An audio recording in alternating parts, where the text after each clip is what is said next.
গতির ঝড় তুলে নজর কেড়েছিলেন আগেই, এবার আইসিসি থেকেও এলো সেরা খেলোয়াড়ের স্বীকৃতি। সাম্প্রতিক সময়ে রানার পারফরমেন্সকে মূল্যায়ন করেছে আইসিসি, তাকে দিয়েছে সেরার পুরস্কার। পুরস্কার পেয়ে উচ্ছ্বাসিত রানাও সামনের দিনে দলের হয়ে অবদান রাখতে চান আরও। তবে রানাকে নিয়ে প্রত্যাশা বড়। আয়নায় কি এর মাঝে শোয়েব আক্তার, টেইটদের প্রতিচ্ছবি দেখছেন এই পেসার? আইসিসির রানার সেরা হওয়া নিয়ে বিস্তারিত থাকছে প্রতিবেদনে।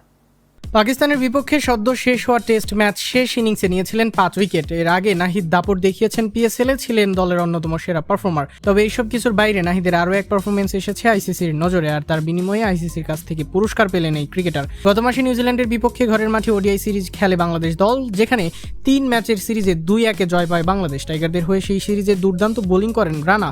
৩ ম্যাচের সিরিজে রানা করেন ৩০ ওভার, সেখানে ২ মিডেন সহ শিকার করেন ৮ উইকেট। বিশেষ করে সিরিজের শেষ ম্যাচে ফাইফার তুলে কিউইদের ব্যাটিং অর্ডার গুড়িয়ে দেন তিনি। কিউই ব্যাটসম্যানরাও স্বীকার করেন নির্দ্বিধায় নাহিদকে খেলা কতটা কঠিন ছিল।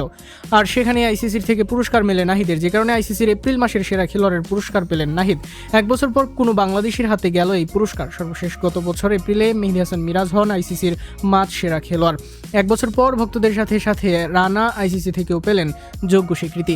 পুরস্কার পেয়ে উচ্ছ্বাসের কথাও জানান রানা। আগামী দিনে দলের হয়ে আরও জয়ে অবদান রাখতে পারার ইচ্ছাও প্রকাশ করেন তিনি। এ নিয়ে আইসিসিকে রানা বলেন, নিউজিল্যান্ডের মতো বিশ্বমানের একটি দলের বিপক্ষে ভালো খেলতে পেরে আমি আইসিসির প্লেয়ার অব দ্য মান্থ নির্বাচিত হওয়াটা সত্যি অসাধারণ অনুভূতির। নিজের মাঠে এমন পারফরমেন্স করতে পারা এই সিরিজটি আমার কাছে আরও বেশি বিশেষ হয়ে উঠেছে। এই সিরিজের স্মৃতি আমি আজীবন মনে রাখবো। পুরো মাস জুড়ে আমার উপর আস্থা রাখা এবং পাশে থাকার জন্য সতীর্থদের প্রতি আমি আন্তরিকভাবে কৃতজ্ঞ। আমি আশা করি সামনেও দলের হয়ে আরও অনেক জয় এবং স্মরণীয় মুহূর্ত এনে দিতে পারবো। তবে রানাকে নিয়ে প্রত্যাশার পারদটা বড়। এর মাঝে রানা সম্ভাবনা দেখিয়েছেন, বাংলাদেশকে নিয়ে আলাদা করে ভাবতে বাধ্য করেছেন। আন্তর্জাতিক অঙ্গনে বাংলাদেশের পেস দেখিয়ে ভয় দেখাতে পারে রানা, সেটাও জানান দিয়েছেন। এবার নিজেকে ছাড়িয়ে যাওয়ার পালা। সেখানে রানা আগামী দিনে অনুসরণ করুক শোয়েব, টেইটদের পদাঙ্ক হোক তাদের মতো বড় তারকা, এটাই চাওয়া ক্রিকেট ভক্তদের।